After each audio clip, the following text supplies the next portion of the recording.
right, man. We here with Spoety Face. You know what I'm saying? Turtle? All of them. Yeah, Turtle, what they call him.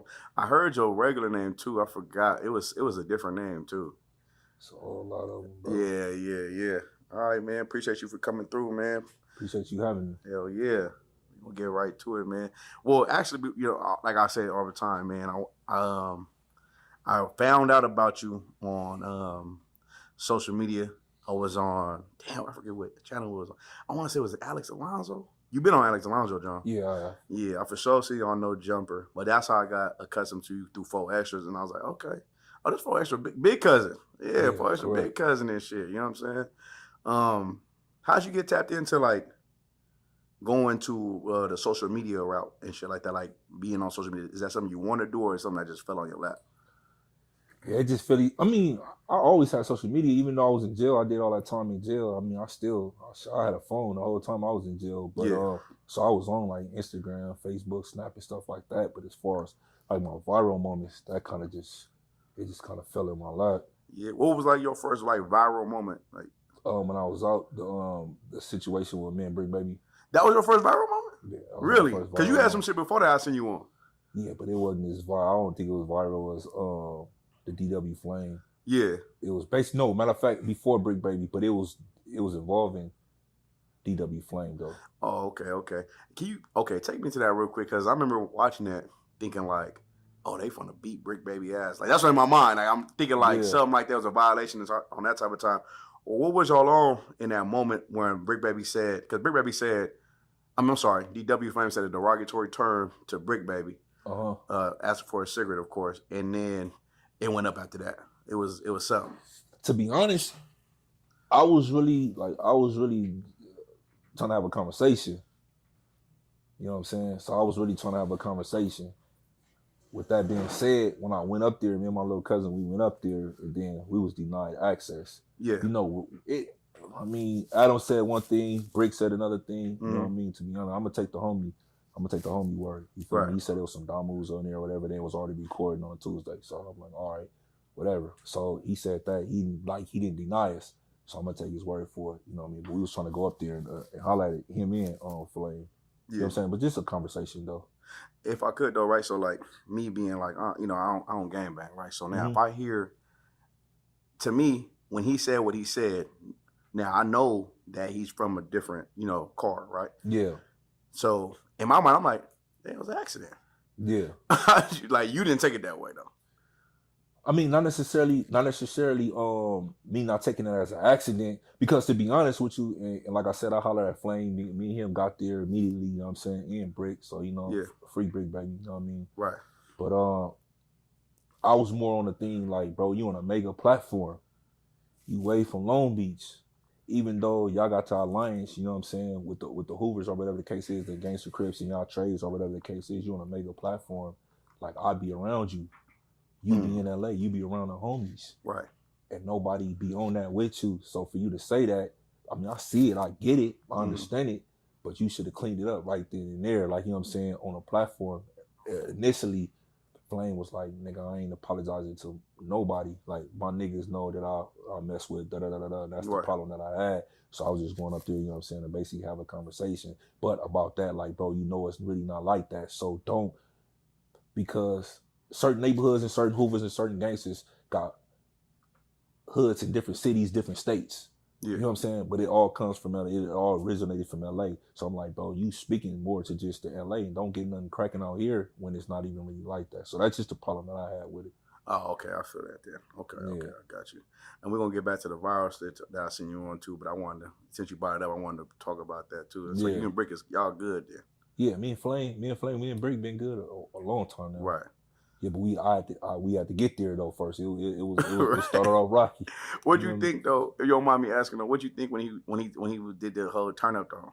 What do you think about that? I mean, to be honest, my homies was more mad about it than me. I understand, but I had to do a reality check. It's like, bro, you got him there, so I'm always the person to take accountability for myself. I called him out his name. And a couple of my clips went viral or whatever, you know what I'm saying? So, I mean, I understand it. Your homies disagree with you? As far as what? When you said your homies got at you. Like, No, they ain't never get at me. They was more mad about the situation, him crashing out on me, than I was. oh, I see. You get what I'm saying? Okay, But I understood it once I sit back and thought about it. I understood, why he crashed out. You feel me? Right. He felt his back was against the wall, and then I did disrespect him. So I just took accountability for that. Okay, yeah, you was like, all right, he can have that. Basically. Yeah, he can have that. Yeah. Plus, at the end of the day, it's like, what I'm saying, a couple people that was over me, and then a couple people that was over here had us at the table. You know what I'm saying? So yeah. I'm like, all right, bro. That's the shit that people don't really know about though. They don't know about that. Y'all really probably sat down and talked about it and cleared their hair and shit like that. Yeah, we definitely did. Right. We had to, what I'm saying, like I said, but we had to get there though. We had to have the conversations.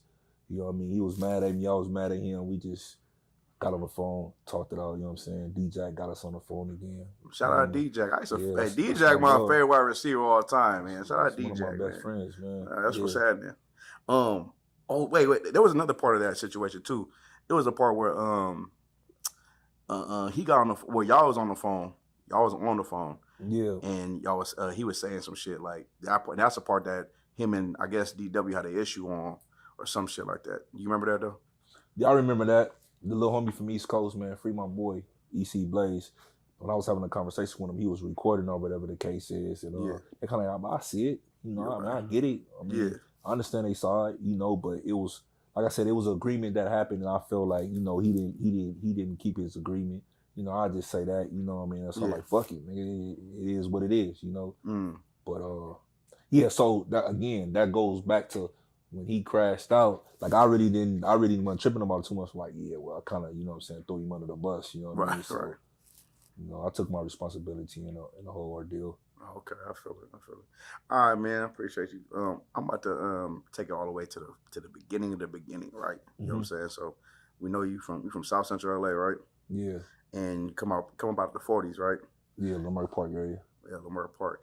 Yeah, right. And even coming out there, like I don't know how long you grew up over there, like from a youngin', and yeah, I'm born and raised over there. Oh, okay. So like Lamar always had like culture, right? Yeah. Had the culture scene and like it's like I would say people say blackity black area where you have a whole bunch of people come out there and do some black shit. You know what I'm saying? Pan-Africanism, Islam, you know what I'm saying? Hebrew Israelites came through later and shit like that. So how was that for you seeing that and you being from the area, like growing up seeing that shit? How was that for you? To be honest, I didn't really start paying attention to the what was going on over there until like later in life. Like I said, I was a kid and I wasn't understanding what, all the blackness of it, but I was paying attention to, like I used to be intrigued by going to Lamar Park because that's where they filmed Moesha and the Parkers. And it used to also be like a lot of people breakdancing up there and stuff like that. So I used to be intrigued with that growing up. So, but I never was like, because I grew up, my area is predominantly black. Right.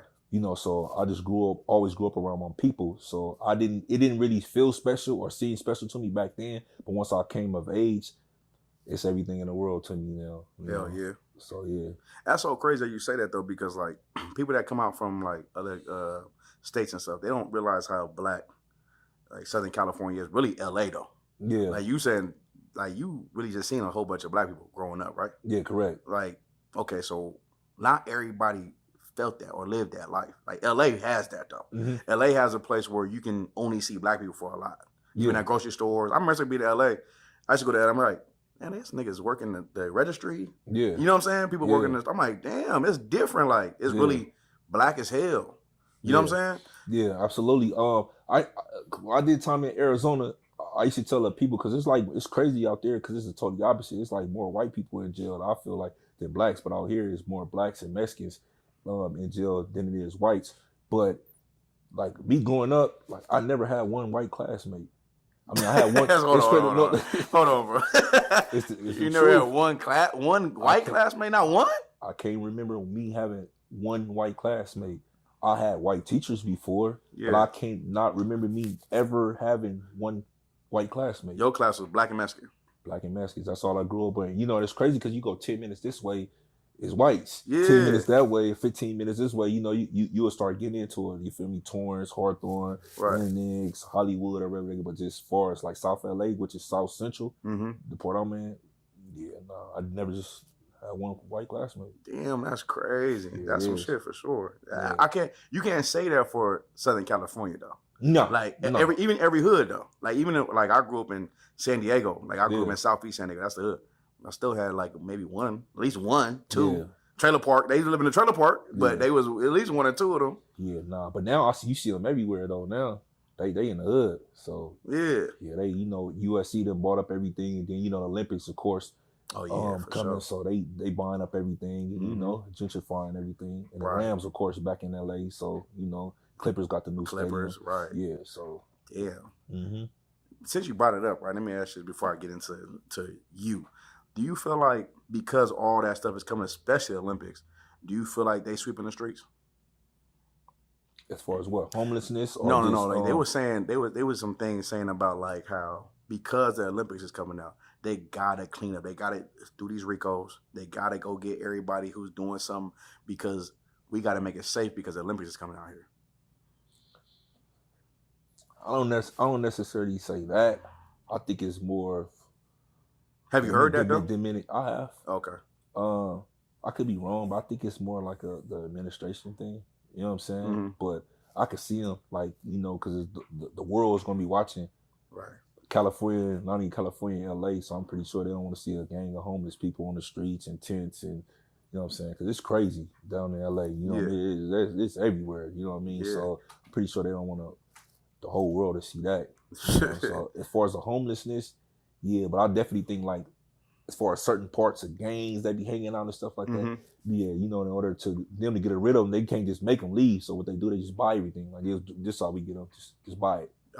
Yeah. It's so crazy seeing homelessness out here in Southern California. Like they got it. Even in Arizona homelessness. Phoenix, terrible. Yeah. I go up to Frisco, terrible. Yeah. San Diego, it's getting worse. LA, LA been that way. Yeah.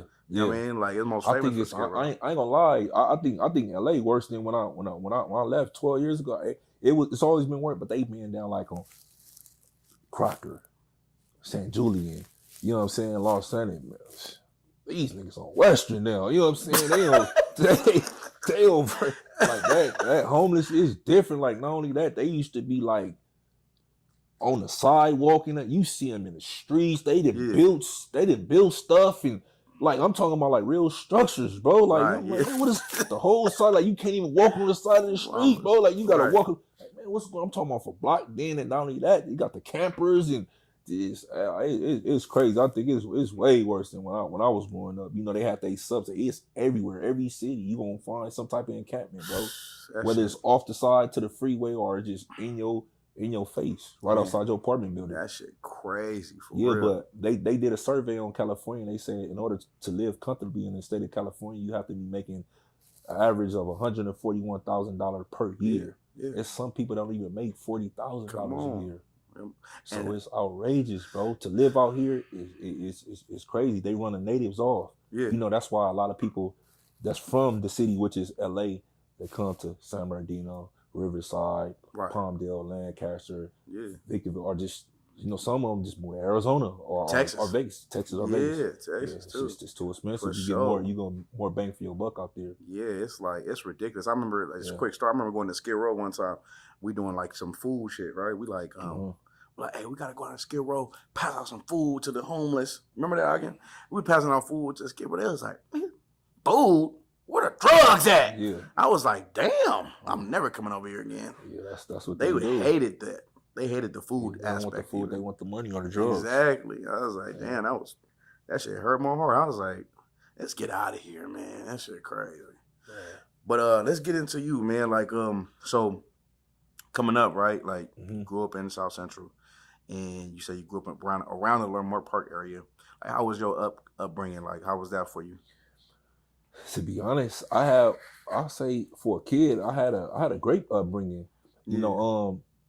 As far as the displacement of my mom and my father, I was taken away from my mom at 18 months. Me and my other siblings. So my grandma actually raised me. So my mother raised me, my grandma. And why was you taken away? If you don't mind me asking. Oh yeah, absolutely. I don't mind.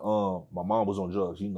I was born in the 80s, raised in the 90s, so that was the whole crack era or whatever. Yeah. You know what I'm saying? Pops was same shit, in and out the prison system, you know, and moms, you know, was doing her thing for whatever the case is. But somebody called the DCFS on her, and they came and got us, took us to the police station. My grandma ended up coming to get us, and I was with her pretty much ever since until I got out of YA.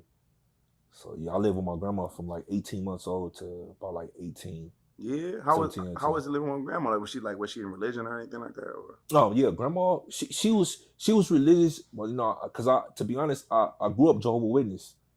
So yeah, I grew up Jehovah's Witness, but she also didn't mind me going to a Christian church, if that makes sense. Wait, hold on, you grew up Jehovah's Witness though? Absolutely. So my grandma was a Jehovah's Witness, and my uncle.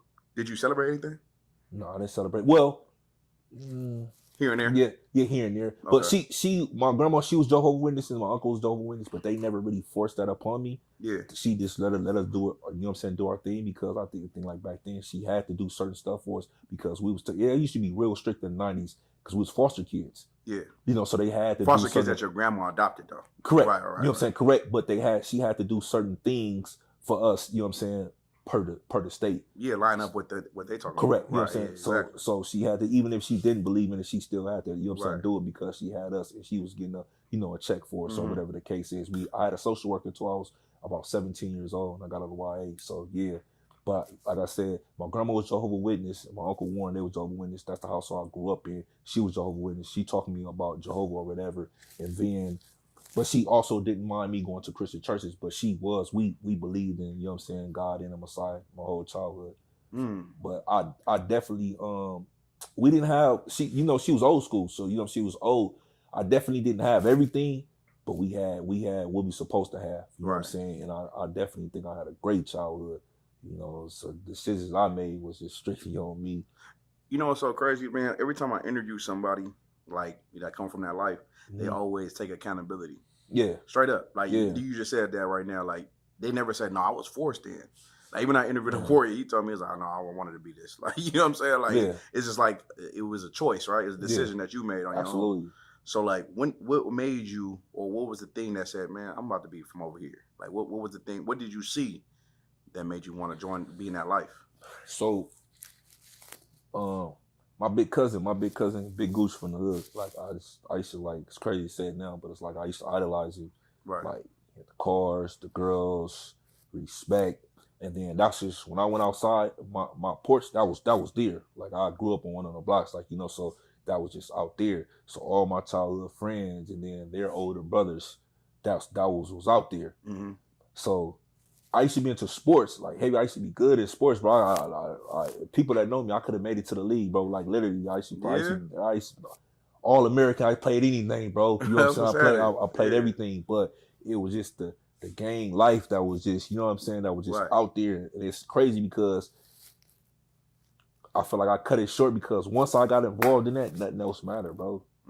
Nothing else. Like I used to be like, I literally used to be like one of the people, like, I was so good in basketball, like, you couldn't tell me that it was somebody else in the school that was better than me. Cause I had the ball. I used to keep the ball. I used to run around like, where? What? You got to play me. Come on. Like, I used to be like that, invested in, you know what I'm saying, in sports. Right. But once I was outside and like really outside, oh, it was over. It was over. Over for basketball. It was over for everything. It was over for everything. Like, you know what I'm saying? Mama. It was, I ain't gonna lie to you, it was over for everything. You know what I'm saying? What captivated you though? What made you, I know you say your big cousin, but like, what was he doing where he was like, ooh, I like that? Or like, ooh, I gotta be on that. Like I said, the respect, the cars, the girls. Yeah. Like, you know what I'm saying? He was in these days terminology, he was a nigga, bro. Yeah. You know what I'm saying? And I wanted that. You know what I mean? So, and then when I seen like people on my block like doing the same, I'm like, oh yeah, this is what I want to do. No doubt in my mind. Facts. This is what I want to do. Did you know you was in the 40s? Yeah. Oh, okay. 1000%. How old was you when you knew where you was at? I'm like 6, 7 years old. Oh, so you been on. Yeah, my whole family from over there. So okay, I you know what I'm saying? I knew the colors, this. You know what I mean? I knew already. So you was cousin before even you was on. Yeah. Yeah, I got you. Yeah. Okay. So once you got into that life, man, how was that for you? Like, did you feel like, man, I'm full fledged? There's some people that game bang, they just want to just be in the game. Nah, I was definitely full fledged. Like, so I got my official when I was 10 years old. So you got your official at 10 years old? At 10 years old. Okay. At 10 years old. At 11 years old, I went to juvenile hall. So they used to have something back in the day. It's called what is called not Los Padrinos, but McLaren Hall. McLaren Hall. So McLaren Hall used to be like for runaways and people that's just not they get in trouble with their moms and stuff like that. So I ended up going to McLaren Hall at 11 years old. I went to McLaren Hall, you know what I'm saying, the first time, I cried. Boy, I was like, this ain't it. Wait, McLaren Hall is a juvenile detention center? Yeah, it's a juvenile detention center, but it's more like a placement. It's like it's more like for like runaways. Like scared straight almost? Not like that, I'm sorry. I wouldn't say scared straight. Before like you go to juvenile hall, this is where you go to. Yeah, it's more like it's a detention center, but it's not like, I want to say like criminal, like, you know what I'm saying, like runaways or just people just, you know what I'm saying, you get into it with your moms or shit like that. People ditching school and stuff, they should put you in McLaren Hall first. Okay. So I went to McLaren Hall at 11 years old. I'm a kid, bro. Like, you know what I'm saying, I'm like in the 4th grade. And my first time going, I'm like, I cried like, I want to go home. Like, this ain't it. I'm like, man, I want to go home. Like, man, I saw listen, like, man, they give you a call. I remember like calling my nana. I'm like, man, grandma want to come home, and she like, nah, foolish. Like you gotta take that. Like, you know what I'm saying? Yeah. And I never forgot. Wait, hold on, my bad. I'm sorry. Go ahead. Grandma said, nah, you gotta sit down, boy. Yeah, my grandma's a gangster. My grandma's. That's what I sound like. That's what I want to get to. But my grandma was so all my uncles. My grandma had 13 kids. So she had 4 daughters, but my grandma included all my uncles. They was Black Panthers. Oh, okay. So I come from that. Yeah. I come from, pro-Black and, you know what I'm saying, anti-government, all type of that. At 7 years old, I knew who Huey P. Newton was. Facts. I knew who Geronimo Pratt was because my uncles was around them. That's who they was around. You know what I mean? And so I knew that. You know what I'm saying? Literature and all that. So she like, nah, like you need that, because I wasn't listening to her. You know what I'm saying? I'm running like, coming 7:30, 8:30, street lights on. I'm not listening. I'm like, man, I'm out here. Then she got to go, send my sister and come get me. So what she said, she like, nah, let him in there. So let him be in there. So I spent the weekend, and it was the longest little 2.5 days of my life. You know what I'm saying? And I thought I was scared straight. I'm like, man, I'm cool. I ain't never going. I'm about to go to school and da da da da da. Man, I get out. Right back to it, man. You feel harder on it, bro. That's it. I know. Did you feel like, oh yeah, I did that? No, not necessarily, because I ain't gonna lie. For them 2 days, I was crying, bro. I didn't know how hard jail was at 11 years old. Like, bro, I literally went to jail like at 11 years old, bro, to be locked in like in a even bag. Arrested, bro. Like, you know what I'm saying? Like it was traumatizing. You know what I'm saying? But again, when I got out, I said, all right, grandma, I'm gonna do this. But I was fighting. And she couldn't understand why I was fighting. I was fighting for two reasons, and I tell people this all the time. That's why I be on my kids like that. You know what I mean? I try to listen to my kids, because I was telling my grandma stuff, and I feel like she wasn't listening. I was fighting in school for 2 reasons. It's because, the first reason is because the kids was crumbing on me. Like, I didn't have my grandma. Like I said, my grandma was old fashioned, so I didn't get all the Jordans and all that. Yeah. Like, grandma paid whatever shoes that was clean, she was getting them. So sometimes I was getting shoes from the Slauson Swap Meet. Sometimes I was getting shoes from Payless shoes. I was a pro. Yeah. So, you know what I'm saying? I'm young. Like, you know what I'm saying? They, kids was cruel. I don't know how they used back then. They was, you know what I'm saying? They was on me, bro. Like, they was on me, bro. I'm gonna keep it a band. They was on me. So I'm fighting, you know what I'm saying? So that's how I learned how to fight, because I used to always fight. They used to come on, she like, man, baby, why you fighting? I just tell her, man, they crumbing on me, grandma. Like, all right, come on. Like, I used to be clean. I wasn't dirty or nothing like that. Yeah. It just the shoes, and you know what I'm saying? And I was embarrassed, but like I said, my grandma was old school. She didn't believe in spending $100 and something on a pair of Jordans when she could feed a whole family of 10 for like back then, like $10. Yeah. You know what I'm saying? Yeah. So I had to get there with my grandma, like, this is why. But then, and the other reason why, it was like, I'm active already. You know what I'm saying? I'm tripping on stuff. Like, you know what I mean? I'm gangbanging, you know what I'm saying? I'm tripping. So yeah, she didn't want to set the last part, but she kind of knew she didn't want to set that. Yeah. Right. So like you in that, you growing up, right? You growing up, you know what I'm saying? You in the same section, the same areas and all that. And then you get into your man's size, your man's strength. You know what I'm saying? Like, How was that when you get into who you are like now? Like, you know what I'm saying? Not, of course you had progress and all that, but like how that when you was like 16, 17, 'cause you catch your first case, your first real case at what? My real first case at 12 years old.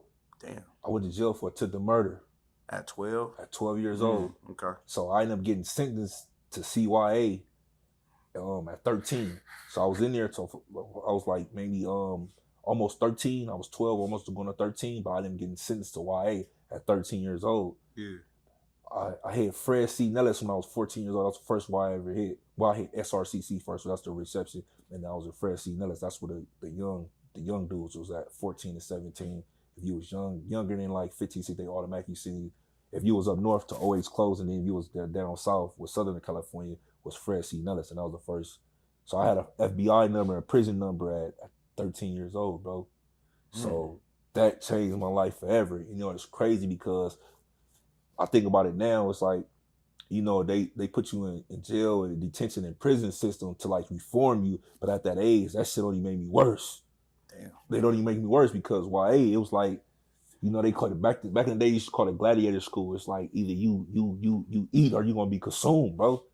And you know, as a kid at 14, I'm 13, I'm in 8th grade, bro. You got people up in there 19, 20 years old, 21 years old, been working out 3-4 years. I'm a kid.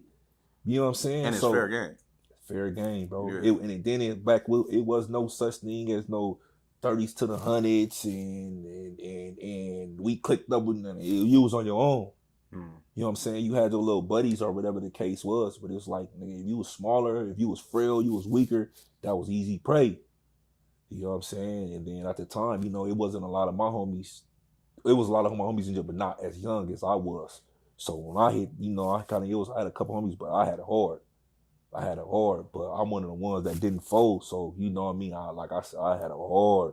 I had it hard. So that changed me and my heart forever, bro. It just made me worse. Speak on that if you don't mind. Like, what you mean you had it hard? Like, if you don't, like, you had a lot of phase? Yeah. Like, it was bad? I had a gang of, hey, man, look, bro. When I went to YA, we was beefing with the 30s. Like, I was beefing on the 30s, who they was like A-Trey gangs. They was like the deepest Crip sets and blood sets that was in there. So I'm coming, it's just me. I'm frail, bro. Like, you know what I'm saying? 14 years old, not even 100 pounds, being like 80 pounds, 90 pounds soaking wet. So they see, oh, they dissing. And back then, like, if you didn't stand up, even if you stood up, like, niggas was taking your shit. I'm the only at the time, you know what I'm saying? Like, on my college, you know what I'm saying? I was on Washington. I was like the only 40 there. 5 niggas, 6 niggas from Hoover, you know what I'm saying? A-Trey gangsters, Baby Monk, all of them was up there from Hoover. Like I said, like, I come back one day from, you know what I'm saying, wreck. And I look at my locker, I'm like, I know my shit, like, bro. I had to look around, like, double take, like, I'm at the right bed. Like, all my shit was gone. But that's how they did in YA, you know what I'm saying? Nigga, all my shit gone. I'm like, what the fuck? Like, you know what I'm saying? And they told me how to throw a fuck. Like, man, you gotta say, you know what I'm saying? Like, nigga, whoever got my shit, fuck your hood, fuck your hood. And I did that, nigga. The whole dorm stood up. I said, oh, shit. I'm like, oh, shit. For real, bro. Like, oh, like, you know what I'm saying? Oh, shit. Like, you know what I mean? But like I said, I won some. Yeah. Back then, I lost a lot, bro. Like, you know what I'm saying? But I won some too, though. You know what I'm saying? But that whole transition of me becoming from a teenager to a young man, bro, it really made me, because like I said, like, I really seen, like, it ain't no love in the streets, bro. Like, I had to stand on my own too with no homies, bro. Like, and I didn't break me. I'm talking about when people trying to break me, like, nigga, like this in the hood, like, nigga trying to taking my shit, like, you know what I'm saying? I gotta fight him, and nigga, I gotta fight him, and I'm still not getting my shit back, bro. And I'm gonna just keep it a band. A lot of niggas ain't gonna say that, like, you know what I'm saying? Like, nigga, you come back, but they really stealing. In today's day, it's like they stealing, like they not taking it while I'm there. Like, I go to wreck, you know what I'm saying? I come back, my shit gone. Like, you feel me? Now I gotta fight the whole dorm. Now they respecting, like, give bro his shit back. Like, you know what I'm saying? So, but I had to get there and I had to go through that. Like, you know what I'm saying? Like, literally, like, nigga getting feet put on me and all type of shit, bro. Like, you know what I'm saying? But, yeah. That's a terrible experience. Hell yeah, it's a terrible experience. But at the end of the day, like I said, most people in my shoes couldn't endure that and still stay on top. Like, you never gonna hear no story about me. Why you never gonna hear no story like, oh, he went out, he was a buster, he was a bitch, he didn't do. You will never hear a story about me, bro. Never. But how important did you know that was what it was even at your young age? Because some niggas is so young they don't even care about reputation at that point. They just be like, whatever. I'll nigga roll me up. Yeah, but to me, to be honest, like I feel like a lot of people, I'm gonna say men they don't have a killer instinct in them, bro. Like my killer instinct, like, cause I was really seeing people getting raped.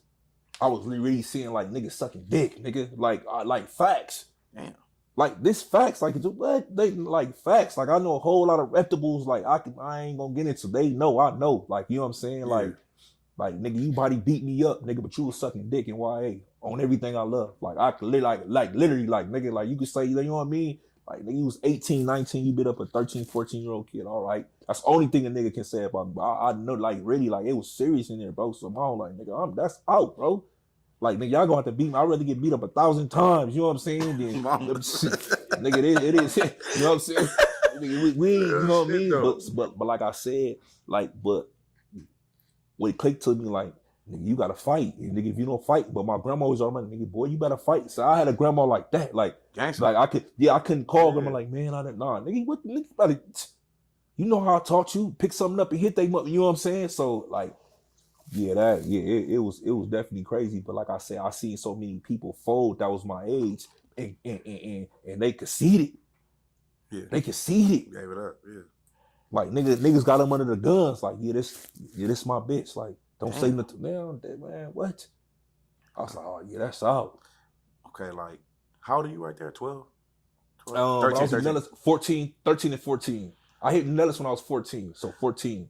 Okay, I'm gonna ask you something off script, right? Like, I mean, so yeah, at that age, right? At that age, I'm sure that you didn't know how to deal with it at that time, but like, how do you deal with the trauma now? Because at your age now compared to that's crazy, bro. Yeah. Straight up. You know what I mean? So like, is that something that, how do you deal with that? Like, it's every day to me, to be honest. I got PTSD. Not only I got PTSD, bro, it's hard to get out that thinking because I'm always like yeah. I still got that pride, you know what I'm saying, in that ego, but I had to learn, like, man, bro, the ego get you killed out here, that pride, you know what I'm saying? But I always like just standing on business. Like I take that with me every day, bro. Like that experience, but it fucked me up. But at the end of the day, like it taught me valuable lessons, though. Right. Like valuable lessons that I can never forget. You know what I'm saying? And I'm grateful for them. But I deal with it day to day, though, bro. Yeah. Like I deal with it day to day. I'll never forget that. To this day. I remember everything, every incident, bro, vividly. Like vividly. Like imagine getting sprayed with bear mace and tear gas and stuff. Like when you were a kid, like that shit was real, like prison in there, bro. Like niggas get stabbed and all, like, you know what I'm saying? Like that shit is real. Yeah. Yeah, that's crazy. Man. Yup. And then when you got released, how great was that for you? You still like, man. At that, I'm sorry. During that time, how much did you get worse? Like, did you feel like, oh yeah, it's up now? Yeah, I was on that type of time. So like I said, when I was in there, learn how to make a knife, I had to. Yeah. You know what I'm saying? Start dope feeding shit. You know what I'm saying? Learning how to, you know what I'm saying? The sneak attacks. Like, they just made me work. Like, you know what I'm saying? I started getting on my greasy. Like, y'all niggas keep dope feeding me and wait until I get in the shower and trying to, you know what I'm saying? Or they used to wait till I go to sleep. Like, you know what I'm saying? All that, bro. Like, until I got with some homies, like, I was getting done dirty. Like, you know what I'm saying? They wait till you go to sleep, hit you in your sleep. But this was happening to everybody. It just wasn't me. Right. Like, you know what I'm saying? They call it snaky. Yeah, you know what I'm saying? I didn't had that experience on every end. You know what I mean? But yeah, shit, it just made me worse because I started learning the game. Like, all right, this is what I have to do in order to survive. I gotta turn into a savage. I gotta turn my thug up, bro. If I don't, nigga, I'm gonna be nigga, please. You know what I'm saying? You don't want to be fooled out there. Nah, hell no. Yeah. Like, you know what I'm saying? So like I said, my killer instinct, I just had to turn my thug up, bro. And I was one of the ones like, nigga, I don't matter if I lose. I'm gonna rush you first. It don't matter how many fades I got, nigga, you're not gonna break me. And I always kept that with me, bro. But I always been a man of faith as well, though. And I used to pray even back then, like, man, just give me the strength. Like, just give me the strength. Even like to getting sprayed, like at first I couldn't take it. You know what I'm saying? But the mace. The mace. I even learned even to this day, like the tactics, like it just controlling you. Even back then, like control your breathing, like it's gonna be over. I literally like that's crazy. I literally like to the point I used to get sprayed so much. It's like, all right, just go 60 seconds. Or just go, you know what I'm saying, in pretty soon I'm like 35 minutes or it's gonna start burning, you know what I mean? So learning the little tricks and the trades of the you know, the jail game, man. That's crazy. Yeah. So let me ask you this though. Like, this is an off-topic question though. Because you brought it up, right? You were talking about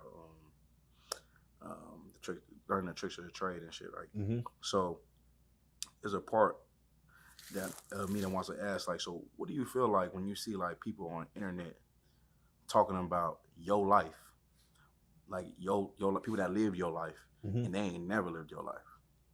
And people they have a lot of opinions. Yeah. You feel me? And they'll say like, oh, he should have. They say in the comments or wherever they say it, or even a podcaster. They never gangbang nothing like that, and they'll tell you what you should have did because you're a gangbanger. Like, what's your opinion on that? I mean, it's kind of subjective, but if I must be, I just laugh at it because like a real person who been in the situations that I've been in, the situations I've been in the trenches, the way I've been in the trenches is for how long. Like you already know, like he ain't never been nowhere, bro. Right? Because you would be saying that. You wouldn't be saying that. The people like, oh, I would have did that. I was like, oh, come on, like you ain't never been in no. You know what I'm saying? You ain't never been in no 1,000 man like a 1,000 man riot. Yeah.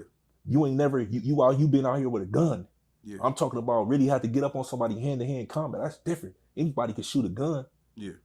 Like put a weapon in your hand and really go, you know what I'm saying, feeling punctures like it's going through his skin. And you know what I'm saying? You poking him like you can't so being in that situation, me personally, I can see it from a mile away, bro. Right. Like he ain't never been in nothing. Yeah. Because those people who've been in them type of incidents and that combat and that, you know what I'm saying, and like you know, like, oh yeah, he wouldn't have did that. You know what I'm saying? Like I would have ran into the pack, bro. You would have died, bro. Like you know what I'm saying? People just be saying that because they ain't never been there. So I really laugh at them. But when they try to put my life under scrutiny, you know what I'm saying? I just tell them, do this, do your research. Yeah. I've been viral for like almost 2 years now. Go find anybody that got anything bad to say about me. You always say that though too. Go find anybody. Go find. I'll pay you. Go find anybody that can say anything bad. The most they can say about me is I don't like him. Fuck him. That's the most they can say. I don't like him. I hate him. Right. But ask them why they don't like me and why they don't hate me. Yeah. Okay.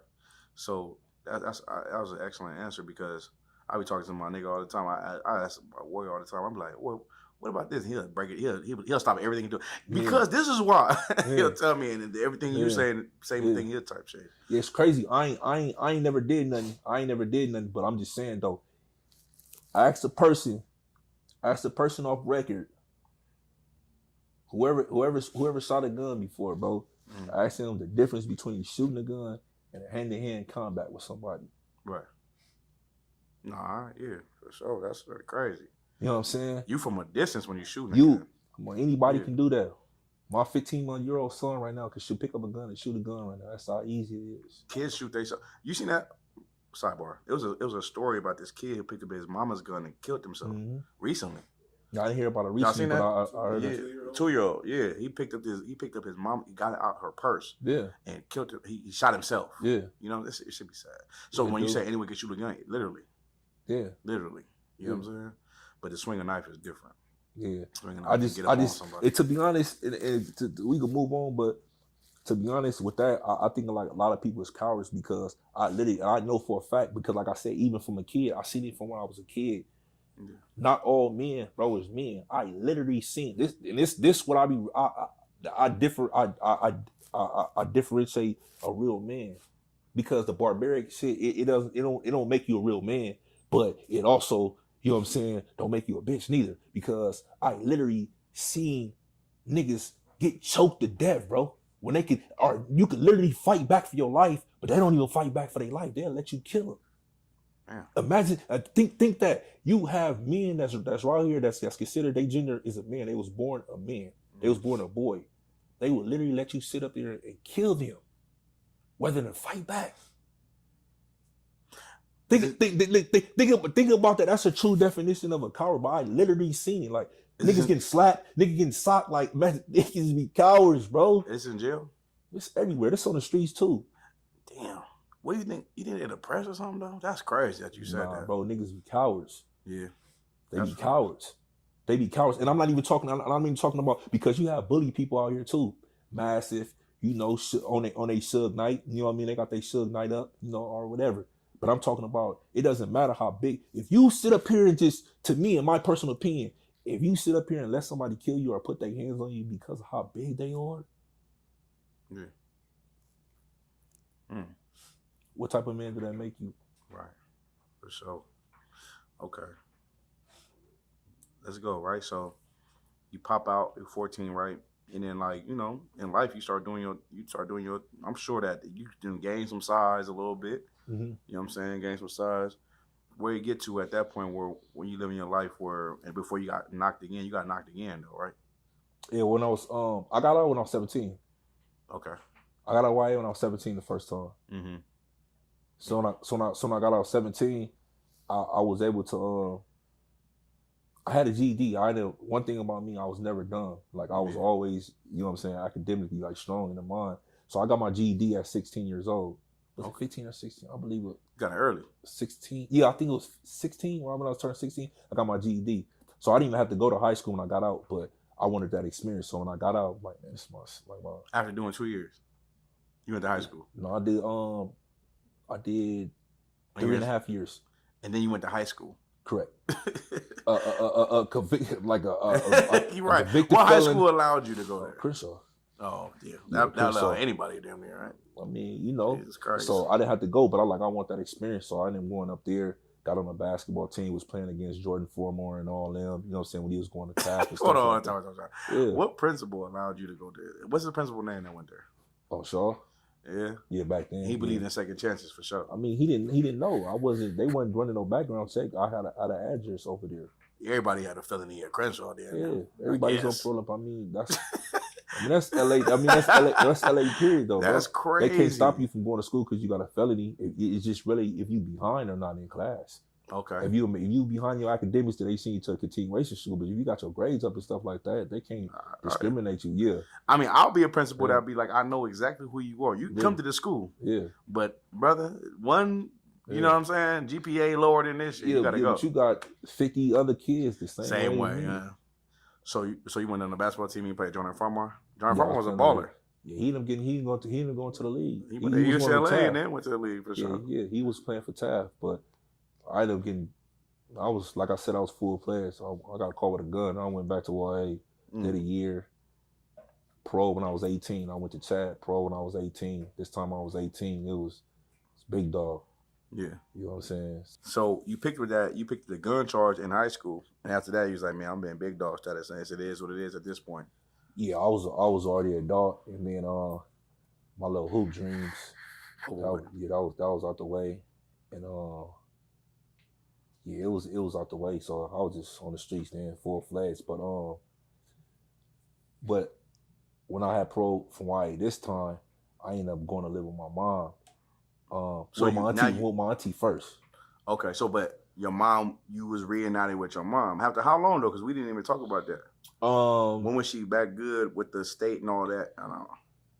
So my mom I got took from my mom when I was like maybe 18 months old.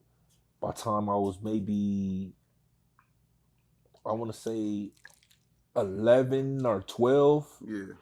Maybe 13. Well, I'll say like 11 or 12. My mom was clean. She was clean, and she was in the programs, and she ended up having other kids or whatnot. My little sisters and brothers, and but I was at that time I was living with my grandma. My grandma had adopted me, you know, so that was my legal guardian, right, or whatever the case is. So, and to be honest, it was kind of crazy, and I feel like my childhood, that was like the worst part of my childhood, because back then, remember I told you, like, you know, I should get crumbed on, you know, for my you know, my shoes and shit, my shoes and stuff like that. But outside of that, that was bad, like, bro, like with my mom, I feel like I hated her, bro. Like I hated my mom, bro. That was like, I felt like that was the worst time in my life. What age did you feel like you hated her though? I always hated her. Because you, as soon as from the age that you knew that I grew up, and I knew that she was indulgent, because I feel like, man, you choosing this, you choosing the drugs, or you choosing, you know what I'm saying, this over us. Right. And you know, as a kid, we don't understand that this is a sickness. Right, exactly. We don't understand the concept or the meaning of addiction. Mm-hmm. You know, all I just know is everybody else got a mama, I don't. Yeah. Everybody else got a pops, I don't. the only thing I got right now is my grandma. Right. You feel me? And that's why I rocked with my grandma so heavy. Like I was like, this my mom. I used to call her like this my mom. Like, you know. But one thing I always respected about my grandma, she never pressed any type of propaganda or no fake news against my mom. She used to always like, nah, foolish, like, nah. And that's your daddy's mama. That's my and father's mom. That wasn't your mama's mama. No, that wasn't that's my mama's crazy. mama. Yeah. So she never let me like go in and like, nah, that's your mom. Respect your mom. Like, I'm here for a year, but that's your mom. And but what made me, it was crazy because now I look at a different type of parenting in just the times that we were in back in the days. Like, what helped, well, I feel like I had a lot to do with me hating my mom. It was because how my family members used to talk about her. My aunties, my uncles, they used to talk about her in front of us. Right. And it was like devastating at the time, like devastating. It was embarrassing. They used to tell me like, oh, yo, it did. So my little cousins knew, the ones that didn't understand. So they like, oh, your mama crackhead. You know what I'm saying? Ooh. This, that, and the third. Man, listen to me. Like, you know, so it kind of, the type of scrutiny that I was placed up under, the type of backlash and all of the fire I was placed up under because of my mom, I hated her for it, bro. I used to fight. I used to cry over it. All that. That gave you a lot of anger, though. Yeah, it did. Sure. So, like I said, I hated her. But when I went to jail, and I was going to YA, that's when I don't get me wrong, I was talking to her, whatever, when I was on the streets, but the relationship wasn't there. So when I got to YA and stuff like that, and I was indulging in idle time, had to write letters and stuff like that, get to collect calls, I started getting in contact with her. And from that moment on, we just started building. And she was, you know what I'm saying, she was coming clean, and we just started building. She was clean off the drugs too, though? Correct. Yeah, she was clean. Yeah, right. So she, you know, she had my other siblings, my younger siblings. So she was getting her life together. You know what I'm saying? At the time that she was getting her life together. Oh, so the younger siblings, not because the younger siblings got to experience her. Correct. Okay. Yeah. So yeah, they got the experience. They got to live with her. Right. So up until me getting out the YA the second time, I never remembered. Well, I remember it, but I never like really lived with my mom. Yeah. I took from them when I was, you know what I'm saying, 18 months. Mm-hmm. So, yeah. So, like I said, when I was in YA and I was growing up as a teenager, I started, you know, having a better relationship or whatever the case was. Right. So, I ended up getting it there once I was like 18. And then you and your mom become cool. Yeah, we cool. But mom's is a gangster too. You know what I'm saying? Like, you know what I'm saying? Mom, man, rest in peace to my mom, man. You don't mind me reading this? No, go ahead, bro. Okay, like this is something you said, right? You said, this is 2023, June 4th, 2023. Mm-hmm. You said, yesterday life as I currently know it was changed forever when the strongest and most feminist person that I know was called home. Oh, so I'm sorry. Feistiest person that I know, was that correct? Mm-hmm. Yeah, what I know was called home to be with our Heavenly Father. He said her name Roberta Daniels, Silky, my mother, my friend, my my rock, my peace, and most importantly, my heart. Even though I would never heal or accept this, I know your peace, and I know you're in a far better place. Your spirit and the legacy will live on through me and my children. I love you, Ma, with all my heart, and I can't wait till the day I see you again. Absolutely. So now, when I read that, right? Mm-hmm. When I read that, I didn't know your backstory about who your mother was. Mm-hmm. So to see that, you forgave her. Yeah, absolutely. Yeah, you forgave her. Absolutely. I mean, we can get into that right now. Yeah, now go ahead, for sure.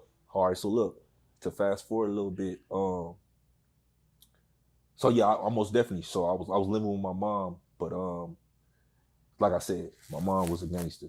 Yeah. So besides us, her wanting me to get better and all that, you know what I'm saying? We used to have the normal little teenage, you know what I'm saying, mom thing or whatever the case, but she always had my back. But like I said, I ended up catching cases that I couldn't shake the jail shit, bro. Like, you know what I'm saying? Right. It's like I'm in, I'm out, I'm out. But this last time, and this would, I feel like this the most impactful thing besides my kids in my life, and I say besides coming in the truth, because the truth saved me in a lot of ways as well. Mm-hmm. So I'll never forget it. It was the month of February 2016. I was in the hole. I was in Arizona. I was in the hole, and I found out they was filing a case against me, attempted murder, against an inmate. That's when I found out my mom she died. She was diagnosed with congestive heart failure and all type of stuff. She needed a kidney or whatever the case is. But when I found out, she said that they had gave her she said, like, man, they gave me 6 months to a year to live. And I'm like, what? Like just I like what like I ain't gonna talk like what huh like you didn't see no symptoms no nothing. I'm like no, she just fell ill one day, and when they ran a test on her, whatever the case is, the doctor told her yeah, you got 6 months to live. This was 2016. It's a true story. Yeah. My homie Avelino, he know every like this is I tell his story because I want people to know like how real God is, bro. Like I know I've been knew before that, but like this, you know, you had you moment like, oh yeah, he real. Yeah. So for that moment on, I'll never forget it because I only got 15 minutes of like one call basically a week because I was in segregation. They gave the phone away, and I just remember something just came over me, and I was in a cell with the homie at the time, and I took a knee. He's like, bro, you straight? I'm like, yeah, bro. I told him what happened to the moms. I said, just give me a minute, bro. And I just got on my knees and I just prayed, and I said, I'll never forget the prayer. I said, please God, just take years off my life. Take days and years off my life and give it to my mom. I just want to see my mom again. Whatever it take. Damn. Whatever I got. It's a true story. If I'm lying, God could take all my kids right now. For sure. I said, take years off my life and take days off my life. Give them to my mom. I just want to see my mom again. They diagnosed my mom, like I said, in February of 2016. They gave her 6 months to a year. Then my mom didn't die till June the 23rd, 2023. Damn.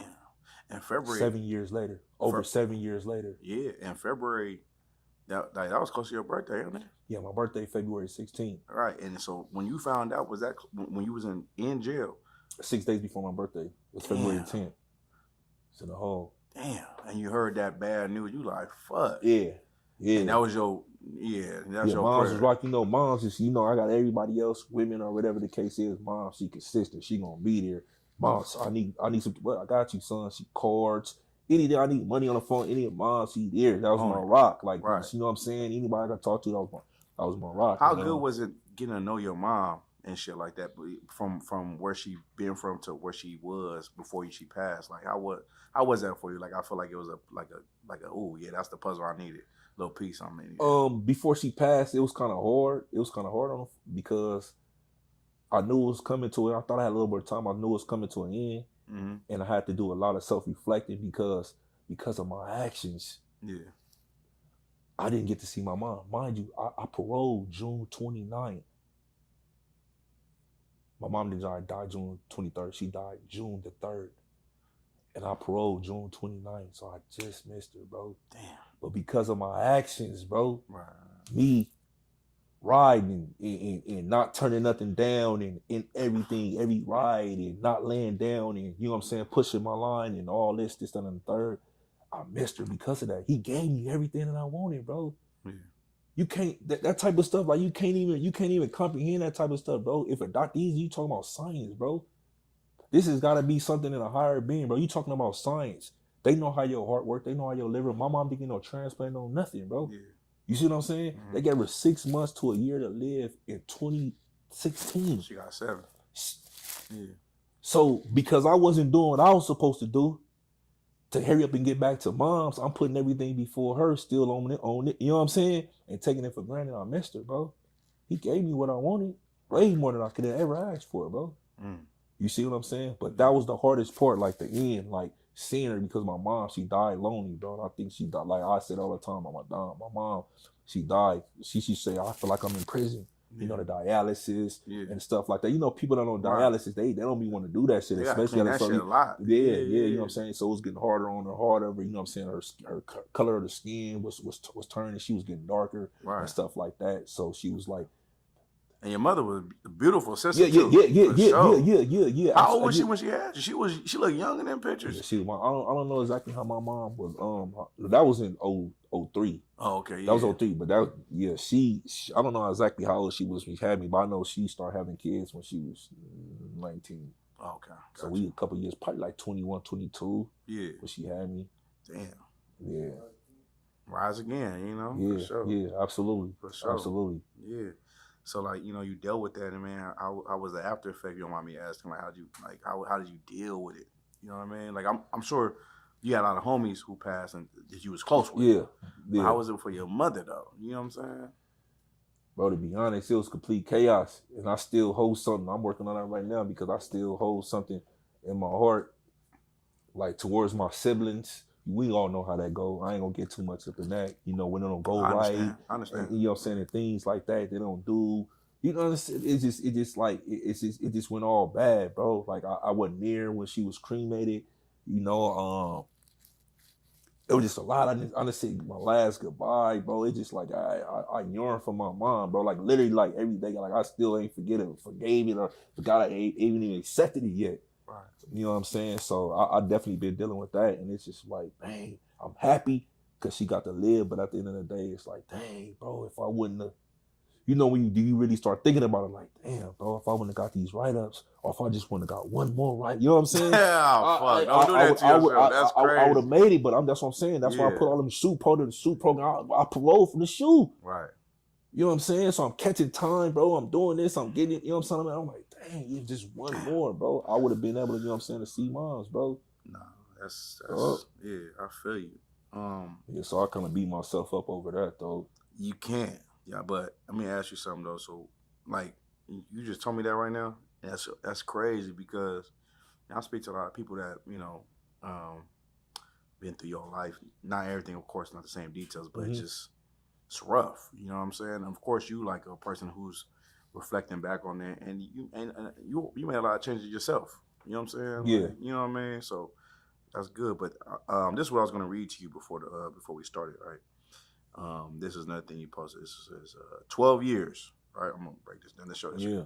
12 years, 11 prisons. So you've been in 11 different prisons, 47 write-ups, 26 lockdowns, 8 shoe programs, 15 riots, 4 ad charges, and I'm still here.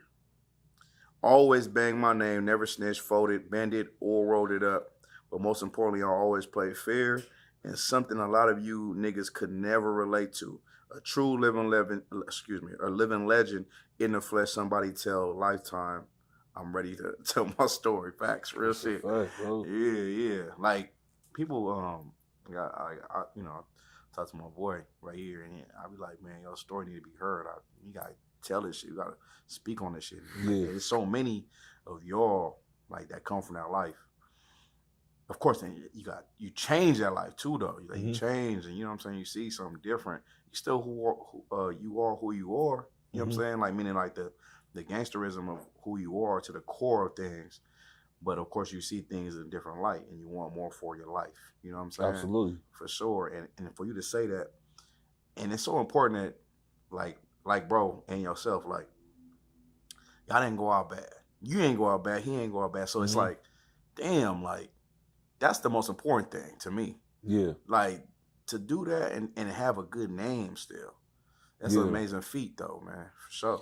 So what made you go there and say that about yourself? Like, man, because I told brothers before. Remember, I told you, though, right? Yeah. We got on the phone. I said, "Hey, pop your shit." I said, "Just don't cap, please. Don't soldier boy me, but pop your shit, though." You know what I'm saying? And you was popping your shit, though. Yeah, but to be honest, I did that when I first came home because I was like, probably made it on the other side. I've been on the yard with so many people that's never gonna get out. Yeah, I done grew up with so many people that's not here, bro. Like I'm really from that generation. Like I got probably 2 friends out of 100. I'm talking about not even close to. I go to them down the line of my classmates. It's like, who else left? I'm at the family. I'm at the Crenshaw reunion. Like where everybody at? Imagine going to your high school reunion. You like, you know what I'm saying? Like, so to be honest, like I felt that was a kind of accomplishment as far as the street aspect. But if you want to keep it a band though, bro, I'll give all that shit back. None of that shit mean nothing. Like the like what I realized and after experiencing all that, that's like none of that shit was worth it, bro. Yeah. Like it's cool to come out on the outside. Yeah, I got that. I'm this, I'm that, I'm this, I'm that. That's cool. The accolades is cool. But if you weigh them, the pros and the cons, it's like the cons way up here. Like, you know how many family members I didn't miss their funeral? You know how many births of my child kids I done missed? You know how many birthdays? Like when I was celebrating holiday, you know how many Christmases, bro? Like I got out when I was out with my son, he wasn't even walking. I got out, this nigga taller than me, bro. Like the relationships, the bonds, the connections, like just everything, bro. Like if I would have traded, I wouldn't be this. Yeah. Like it's cool because that's what I, you know what I'm saying? That's who I am, you know what I'm saying? And that's my path. That was my journey. You know what I'm saying? Clearly it's my destiny, but if I had to choose over, bro, I wouldn't choose this shit, bro. It's hard to be a real nigga, bro. It was hard, bro. You know what I mean? Times, nigga, I'm in the cell in the shoe, hungry. The niggas wasn't shoot me no food back there. That's why I say I'm not with the set shit, bro. Because when I was back in the shoe, nigga hungry, it wasn't nigga from 40s that was shooting me. It was niggas from Hoover, Inglewood family, other black people that was on the tier, niggas from Insane. Like the same niggas that I come out here and say that, oh, y'all niggas supposed to be my ops. These the same niggas that was feeding me, bro. Same niggas I was in the riots with, bro, against the Mexicans or you know what I'm saying, or the white boys or whatever the case is. Like, these is niggas saying, nigga, I got my back, I'm looking back. Like, we back, you know what I'm saying, shoulder to shoulder, bro. So, again, like I said, bro, it's cool what I turned out to be, you know, and I didn't fold, like, that's something, okay, but I really don't like giving myself brownie points because it's like, I mean, these days and age you have to, but I said I don't like giving myself brownie points because I just did what I was supposed to do. We supposed to stand on morals and principles. It's the code of conduct. I'm not supposed to snitch. If a nigga hit me, I'm supposed to hit him back. If somebody takes something from me, I'm supposed to go, you know what I'm saying, go find that man. I'm supposed to stand on business. So I really don't like, you know what I'm saying, patting people on the back or giving out brownie points or doing something that you're supposed to do. You know what I'm saying? But it's easy these days not to do what you're supposed to do. So a lot of people feel like we got to get these niggas they flowers, bro, because we the last of the dying breed. But at the end of the day, bro, none of that shit was worth it, bro. None of it worked. If I changed shit, I wouldn't do none of this, bro. I'd be in NBA somewhere, bro. Real shit, bro. Yeah, and everything you said is 100 though. But you are who you are though. Yeah, absolutely. Yeah, you did what you did, and on the real though, like everything you just said right now, that was 100. Like for real, for real. You know what I'm saying? That was good for anybody who thinking about living that life. You know what I'm saying? Need to hear it. You know what I'm saying? Man, go play the video game. They giving hundreds of $millions out here to these streamers. Oh, mamas. Bro, go be a gamer. I tell my son. I tell this story a lot as well too. Like my son, he 14. I'm so grateful and I'm so thankful for him because he's nothing like me, bro. And that's the one I was like most worried about. Like, man, I don't want my son to be in the streets, man. I pray for that too. Like, man, please don't. My son, he a gamer. He into the game. He cool. Yes, dad. No, dad. All right, he simple. He just wants some little V-Bucks or some Robux. My son, cool. He in the house. Bro, he don't care, bro. He don't care about the shoes. He like to get floppy. He just want to play the game. Yeah. He just want to kick it. And, you know, he in high school now, and I had to tell him, like, his sister be like, Benny, he be kind of acting. He be like standoffish and stuff. He don't like talk to people. And I asked my son, he like, yeah, dad, I just be trying to figure it out.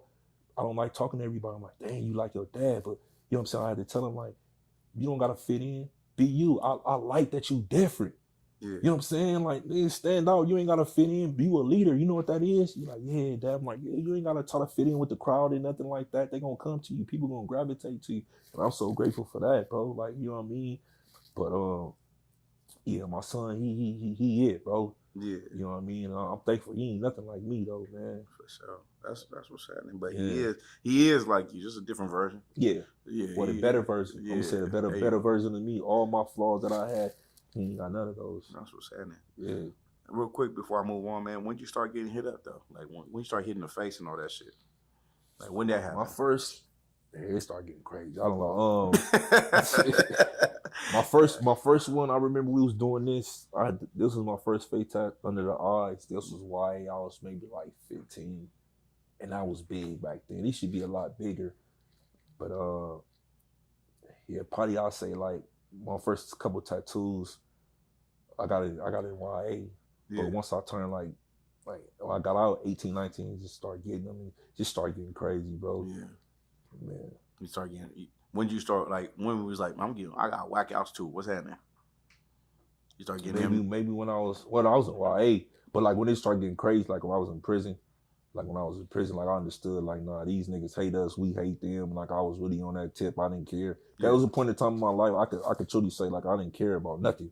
For sure. Because I was out there. You can't care about nothing. You out there standing on street corners and Yeah. And robbing, stealing, killing, and trying to destroy, and you like welcoming, like, nigga, I'm waiting for these niggas to come. I don't care about going to jail and this, that, and the yeah, you know that, you know how it be, you know what I'm saying? So that, yeah, it was a point in time I didn't care. And I say this too. The kids that I teach, I tell them too, this a couple things. The worst thing I think that happened to black people, I mean, that's bad for black people, social media. Tattoos. That's a fact. That's one of the worst. That's one of the worst thing. Everything. It was a crack era, social media, and I feel like youth.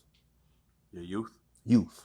Because you do a lot of dumb shit. As far as our black men, youth. Because I base it on myself. When I was young and I was 18, and it was like, oh, you about to go to the penitentiary, man? Shit, I'm between 19 when I get out. 21, I got time.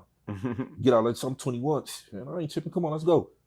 I get out around 20. You know what I'm saying? When you do a lot of a lot of dumb shit when you young, bro, and you don't appreciate your youth. Look, Spoety, not to cut you off. No, you good. I play sports, right? So I used to go, like, I was nice though. Mm-hmm. So I used to go to like a lot of combines and shit, right? I used to go to combines in LA.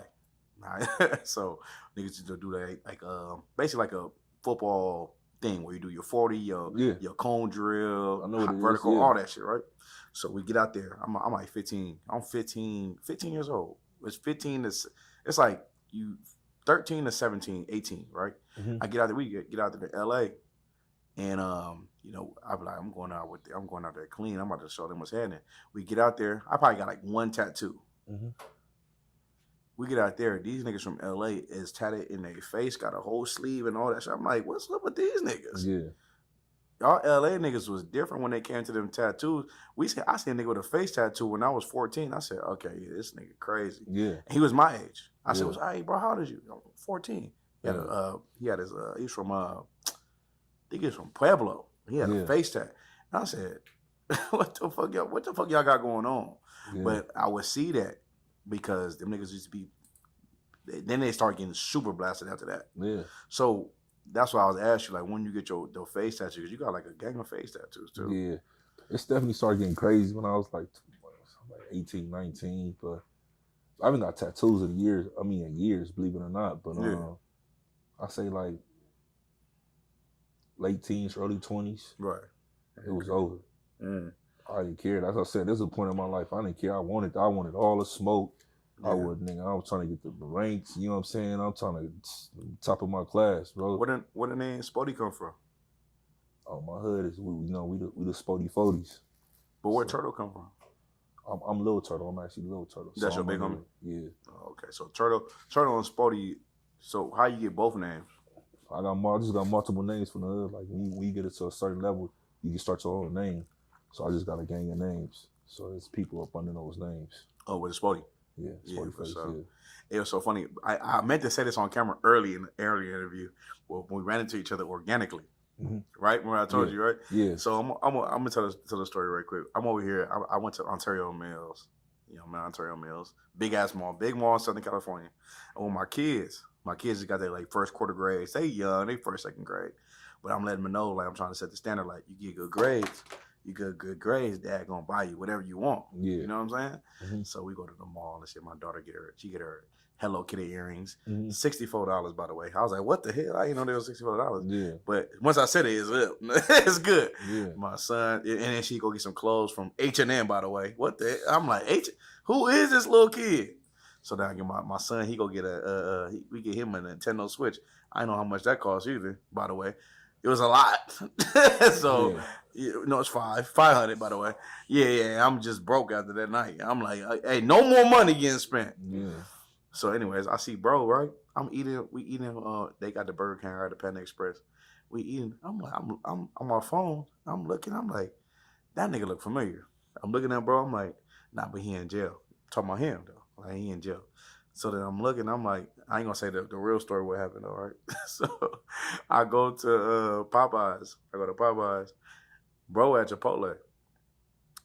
I'm looking at bro, I'm like, nah, that's Spoety Face. You feel me?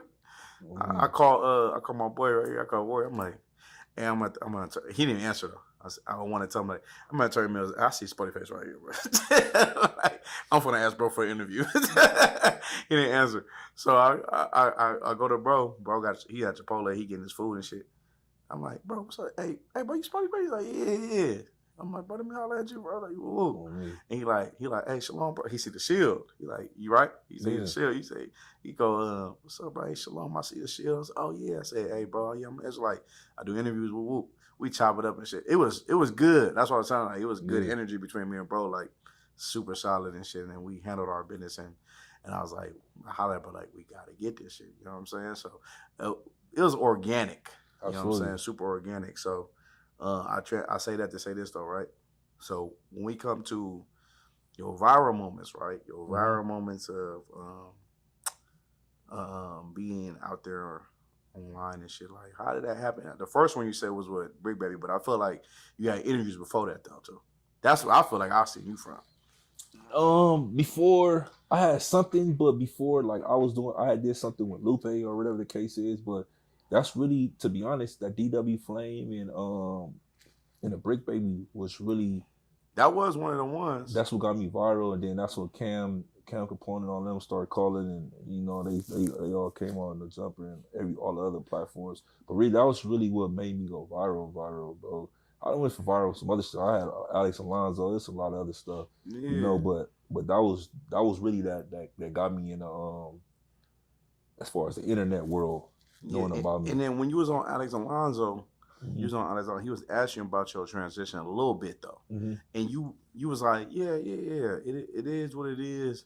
But y'all started talking more some gang shit. But then like, you wasn't really trying to like on an interview. You wasn't pressing no gang shit on that.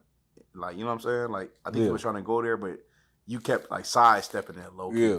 Is that right or wrong? Yeah, so I already don't never be on no gang stuff like that. Like I said, even like with the Big Baby thing, I just wanted him to not, you know what I'm saying, I don't want that to start, you know what I'm saying, a war in LA. But like I said, everybody know me, know what community I come out of, like, you feel me what I'm saying, but I don't be with this sad trip. I ain't active, bro, like, you know what I'm saying, but I'm aligned with so many people that's active, they just automatically assume that, you know, but I always push peace, I always push positivity, you know what I'm saying, that's what type of stuff I be on. Now, hold on, you just said something. You said something real heavy. You just said you're not active. Now, yeah, correct. Excuse me, you said correct? I said correct. Okay, so you're not, you say, okay, I'm good, I ain't active. But do you always think that someone thinks you're active? Absolutely. Okay, and how do you handle that? When it does happen, if it does? To be honest, bro, I got my 1611 in my core, my Tanakh, bro. Bro, you know what I'm saying? When they got his sword up. The importance, bro. That, I mean, you know, so I just pray, bro, because like I said, bro, the type of work that I do, you're never gonna get the credit for it. And like I said, who I'm aligned with, and just being proud of my community, a lot of people not gonna like it. You know what I'm saying? Like I said, like just me and, you know what I mean? Like bro over there, you know, we got the same similar background. Yeah. But it's just the truth, bro. I done did stuff to people in the streets I could never take back. Just like people done did stuff to me that they can't take back. You know, just only me, I forgive them. I forgive them. Yeah. I show forgiveness, you know what I mean? But they might don't show forgiveness to me, you know? So I really don't try to just worry about it. I just stay prayed up, and I try to, like I said, lead by example and then put out another perception. That's why I really didn't like the way I went viral. So I kind of did try to do some damage control, because that wasn't my intent. You know what I'm saying? And I don't like that being on my image. So like I said, like every time you see me on the interview, I'm pushing positivity, I'm pushing peace, you know what I'm saying? And I'm giving it up for Israel off the top, you know? But yeah, again, all I could do is pray for forgiveness or hope that they ain't on that. But like I said, man, I'm on defense. I ain't naked out here, you know what I'm saying? I'm definitely, you know, if it come, it come. But I ain't on that though. My nigga said you got the 1611. Yeah. So let me ask you this though: how do your homies feel about your transition though? They love it, bro. Yeah. Like I said, like when you hear, bro, like you know what I'm saying, like. But do you think they respect it more because of who you are though? Absolutely, 1000%. Okay, so no, everybody couldn't do what I'm doing, bro. Yeah. That's like, what I'm thinking. Like, bro, like I be taking pictures of Hoovers, I be taking pictures of HA gangsters, VNG. They don't say nothing. They don't say, at least not to my face, they don't. Right. You know what I'm saying? Like again, like when you up here, and like I said, I did it the right way, bro. I never folded, I never did nothing. So if your nigga can't tell me like I can't do me, you know what I'm saying? Like, I don't even care, bro. That's another thing about, I don't be caring about the feedback, bro. Yeah. Like, I really want to change lives. I really want to save lives, bro. So I don't be caring about none of that. If they try me, it is what it is. Like, you know what I'm saying? But again, like I said, I'm real. I'm very respected over there. You know what I'm saying? All praises to the Most High. You know, and I got a lot of people that's happy to see me there. Like everywhere. My homies come to me all day. Like, bro, I love what you doing. Like, nigga, if you love what I'm doing, nigga, come get do it with me, huh? Yeah, Get with like, me then. But that be the Yeah. thing to get people. You know, even to my little cousin, like, you know what I'm saying? I'll be on him like, bro, he's like, nah, bro. But I understand. You talking about extra? Yeah, I understand it though. He not there yet. Yeah. But I respect that because I was the same. How can I criticize him? You know what I'm saying? When I was the same way. Right. Probably showing him the same route. Yeah. He not there yet. I'm just lucky to be there yet, and that's why another reason why I'm so grateful because I actually get it now. And I see it. It was tricked, bro. I was bamboozled. Yeah. But on the real though, you doing what you doing it ain't meant just for your hood though. It's meant for every hood. Correct. Because once they see a nigga familiar like yourself, they on board. Like a nigga who wants to transition like how you are, they gonna be like, hey, Spoety did it. They gonna say that's the name they gonna say. Yeah, absolutely. You know what I'm saying? Hey, Spoety, hey, yeah, I'm from here, but I seen Spoety do it. Yeah. I'm trying to be what Spoety on. Yeah. Like I'm on that. Like so. Yeah. That's my just be advice to that shit though. But I got two more questions before we roll. Right. How'd you feel when you heard your cousin got his shit blown off though? Like on some shit, like respectfully though. Like was you fucked up about that shit? Like how was that for you? I mean, of course it wasn't as bad as I initially thought, but of course that's my blood. Like you feel me? So of course I was, but you know it's life. Right. You know, and he a soldier though too. Of course. Right. Of course. You know, I don't want to get into too much into it, but that's good. You know, I feel like, you know, cause all right, I'm gonna say this. Yeah. It took me to get an extra 8 years for me to realize and start seeing things differently. So I'll put it in this perspective. Sometimes, well, no, I'm not gonna say sometimes, all the time, the Most High have ways of where He'll touch you. Come here. Or, hey, wake up. Or let me see. You know what I'm saying? Right. So I'll put it in a biblical aspect, you know, just wake up call. You know, he's healthy, his hearing getting better, he's gonna make a full recovery, you know, so all praises. But like I said, it takes tragic things like that, you know what I'm saying, events like that to happen in order for some people to get it. And you know, unfortunately, I was one of them.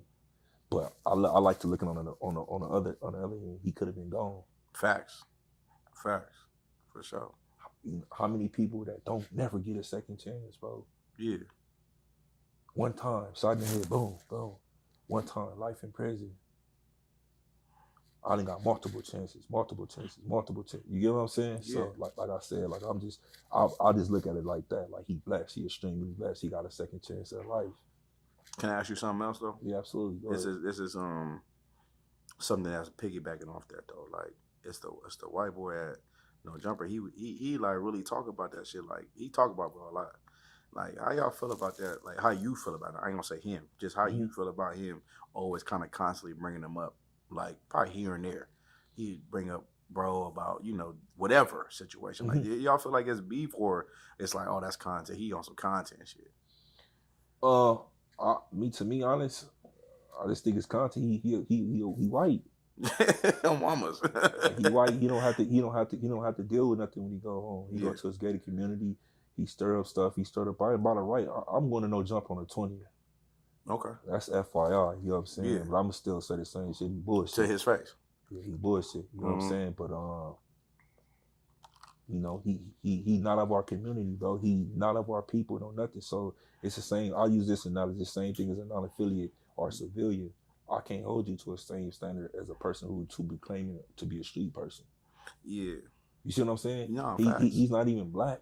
So facts. What do you expect? It's all about money to him. It's content. He's gonna push it. Yeah. He's gonna create narratives. He's gonna put fake news. He's gonna stir the pot any way he can. That's ratings, that's views, that's comments, all that. Yeah. You know what I'm saying? That's watch time. So he's gonna do that. Why wouldn't he do that? And so, like, you know, I don't know if you know about my platform. My platform was all about I bring people on who transition in life. Yeah. You feel me? And the reason why, man, to me it was God. I called my bro instantly. I called Warrior like in 1 second. I said, Guess who I ran into? That nigga didn't answer, by the way. He didn't answer. Yeah. So he had to call me back. He called me back, though. He was like, what's going on? I said, I ran into Spoety Face. I was excited, bro. Yeah. I was like, nigga, this nigga. But I was telling him, I was like, bro, it's hella cool. You know what I'm saying? Yeah. Hella cool. We chopped it up and shit like that. And I was like, bro. I said, I'm finna interview him. Because, you know what I mean? This Israelite shit means something to me. You feel me? Likewise. Yeah, for sure. It means something to me. And I'm so glad that you was able to, the Lord was able to wake you up into this shit. And I want to ask you, like, what was the thing that you heard? Like, I'm sure in prison, you done heard every religion under the sun. You feel me? And what was the thing that said, hey, man, because I feel like you heard that, I don't know if he was an insider or outsider or whatever, though. You were Israelite, though. You tell me, we talking, you when I seen you, I came at you on some like, what's up, bro? You was like, hey, shalom. I was like, oh, you checked me. Hey, he checked me. I was like, shalom, but my bad. I had the shield on. I was rocking the shield. But I was just like, I didn't know he was on that. He was like, hey, shalom. I see it. I said, hey, shalom. It was good. So, bro, holler at me, and we hollered and shit, and it was like, oh yeah, I need the interview, bro. Like, you know. I just stumbled upon it myself. My real, at that time, she was my best friend. She introduced me to the truth, and she used to be always on me. She used to be like on me, like not to cut you off, buddy, but like only because you said what you said. At one point, she was your best friend. Correct. Y'all was cool. Correct. No engagement in that sort. Y'all was cool because y'all just knew each other from what? Yeah, correct. Neighborhood, you know what I'm saying? Yeah. Her brother, rest in peace, was my road dog. I've been knowing her for years. Yeah. Like, it was just my best friend, you know what I'm saying? And that was good peoples to you. Correct. And then y'all end up going to that part like, hey man, correct. We feel this way about each other. Yeah, correct. Facts. So okay. So she should always be on me. She should be like one of the like on me, like get the hate up out your heart. Like pause right there. So I want to go back because you should always tell me like so. True. Again, I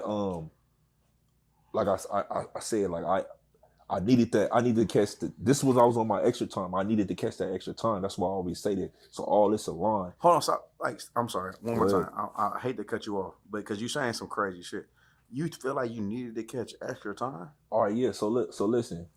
It's crazy that I say that, but now that I look at it, I did. So I was supposed to parole initially in 2017, November 2017.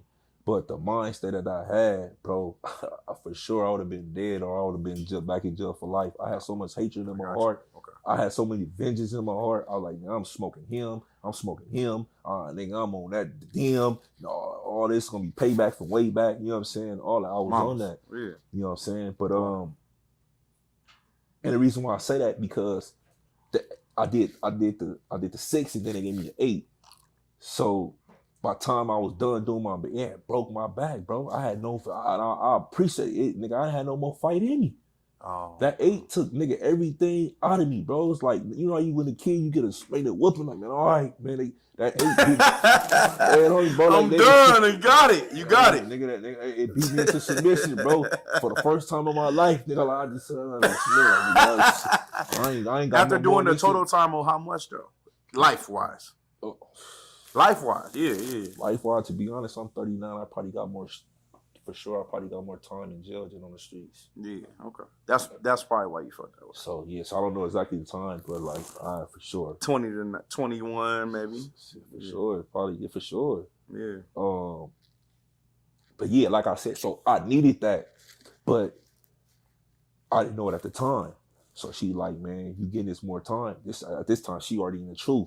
And she telling me, man, that's bullshit, man. I don't want to hear, man. I'm telling her, I'm Christian. I'm telling her, man, I'm Christian, man. Such and such this, such and such that. She like, and then she like, nigga, read your Bible. I'm like, I read my Bible every day. This her talking to this a woman, bro. She like, that's why I like forever. I'm forever grateful. I'm forever in debt to her, bro. Yeah. She literally saved my life, bro. Saved my soul, bro. Cause I'm literally like, man, I read the Bible like da da da da da, and she like, all right, go to this scripture, and she like, why you don't do this? I'm like, man, you got a different. Cause she told me about it. I never even heard of a 1611 before. She's like, yo, you what version? She's like, that's the bullshit version.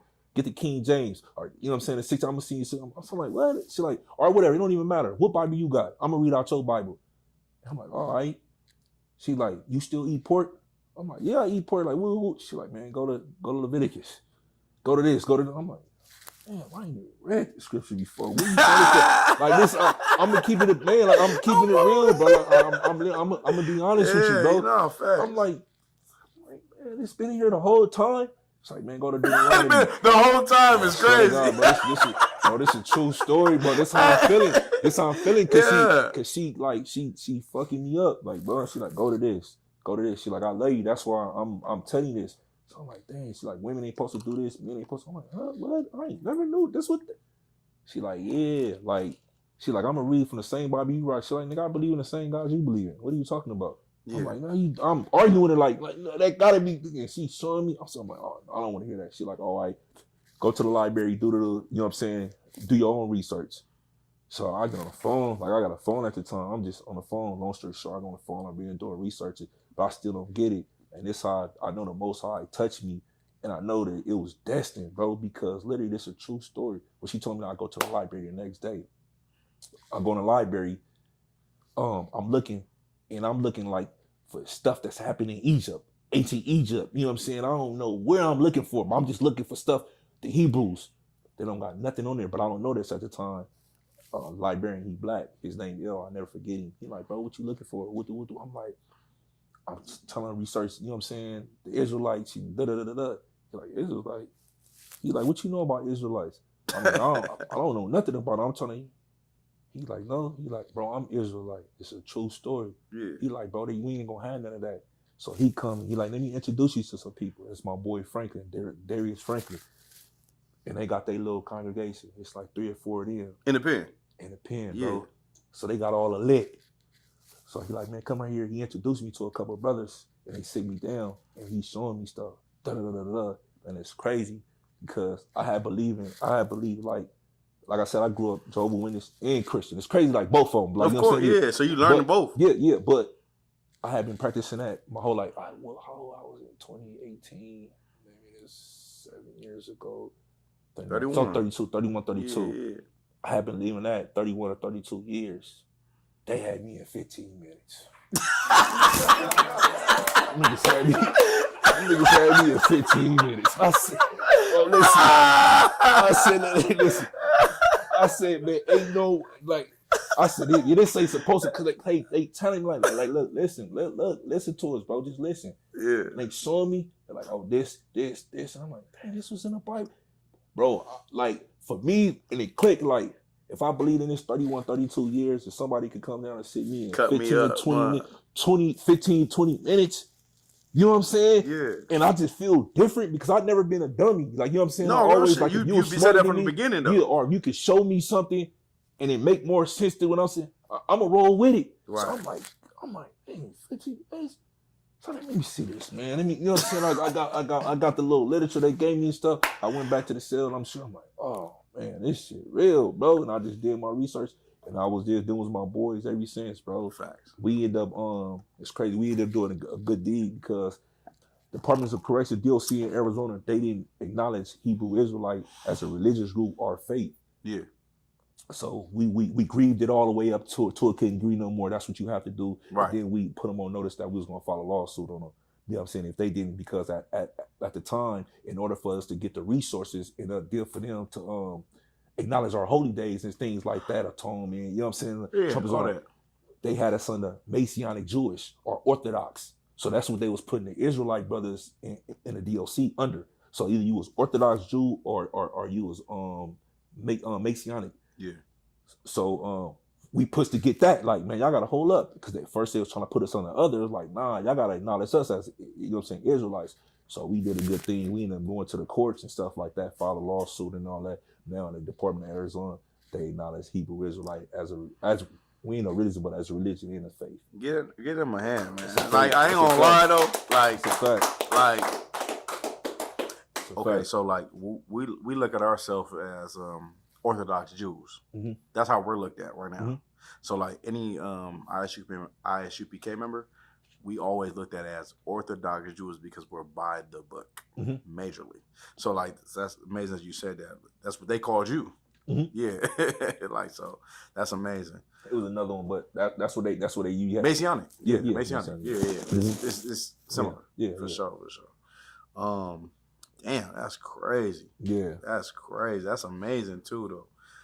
And y'all fought for that though. That's the thing, though. We had to because, like I said, so it's political with that as well. So how they was trying to starve us out, so they wouldn't allow us to have our peoples send the things in, like say it's like for Passover, like the lamb and the grape juice and stuff like that. But the Jewish people up in there, they get people that donated, but they approve vendor. Yeah, they just donate everything they need. Everything, from tents to everything. You know what I'm saying? And then if they had something left over, they didn't respect y'all. Basically, they wasn't respecting it. You know what I'm saying? So once we came from up under that umbrella, they're like, "Oh, well, y'all got to go get your own volunteers. Y'all got to get your own supplies and stuff like that donated to y'all." But then we like, "Oh, we have our people." They're like, "No. They got to be approved vendors." So that's that. They gave us a run around, you know what I'm saying, on that as well. We still was pushing though, man. Yeah. You know what I mean? Yeah. Last question, Spoety, if you don't mind. So you right now you in some gang prevention. Correct. You know what I'm saying? You're in the gang prevention zone right now, and I'm not sure if you actually working with Skip or Skip Townsend. And you working with two organizations or one organization? Two organizations right now, but they all parents. You know what I'm saying? They brothers and sisters, corporations and stuff like that though. Can you tell me how that worked? Like, what's your role in the in your position? So I work close with Second Call right now. That's the grid, and then I also work with Ceasefire. Where Taco, Ceasefire, and then Skip Towns with Second Call. But my position, with both, I would say is I'm a gang expert, and then I'm a gang specialist. Not only that, I'm a community activist. Yeah. So they obtain city contracts and grants, things like that, that offer safe passage, gang intervention, things like that. So what I do is I build relationships with other people that's like me. Okay. Yes. Highly respected, involved, actively involved, in their community, with their community, what I'm saying, and it's strictly with the peace. Yeah. So what I mean by building connections and bonds and stuff like that is people from Black Peace Stone at our table, Hoover, A-Trade gangsters, so on and so forth, 60s, just everybody that's in, that grid or that section. Yeah. So what we do, for instance, we come together, people that got influence, we come together and we try to stop the violence. How we stop the violence is between these relationships and these connections that we built. So we come together and things, say for instance, little kids on the internet, they posting stuff that, hey man, take that down. You know what I'm saying? You gotta say, hey, take that down. Man, take that down. Mamas, Like y'all causing, you know what I'm saying? By you posting that, it's gonna be reaction. You post that, they come over here, they kill one of your homies. What are you doing? But when excuse me, not to cut you off, because what you're saying is so heavy, and I feel like I need to have people understand what you just said is when you tell people to take it down, man, you didn't say probably 10 lives. That's straight up. That's a fact. No, for real though. Yeah, because if that's left up, whatever was said, this ain't any good. Yeah. Now I gotta come get you. Yeah. So you say, hey, take that down. Yeah. So we try to get out in front of things. Say like for instance, like a shooting that happened or incident that happened. Like the other day, like I said, I get a call. I won't say the hood. I was gonna ask you about this. I get a call. Spoety, where you at? My little homie, he over there in your hood. He messing with a broad. Your homies is on to him. Is anything you know? Say less, sweet. I'm over there. I'll go over there. It's the house? Yeah. Tell him to come out. Come out, man. Better be straight. Hey, y'all stand down. Don't say nothing to him. No, this is hood. But the influence, how influential I am in my community, you get what I'm saying? These my little homies. They listen. All right, big bro. If I say it, it's over. Come out. Go to your car, bro. You know what I'm saying? And it's the same, it's vice versa. So that's what we try to do. Not only that, we try to open a line of communication. So many people hate each other. They won't even sit down at the table with each other. They can't even have dialogue. Understandable, but I'm not there, so I bring my expertise and I bring my influence to the table.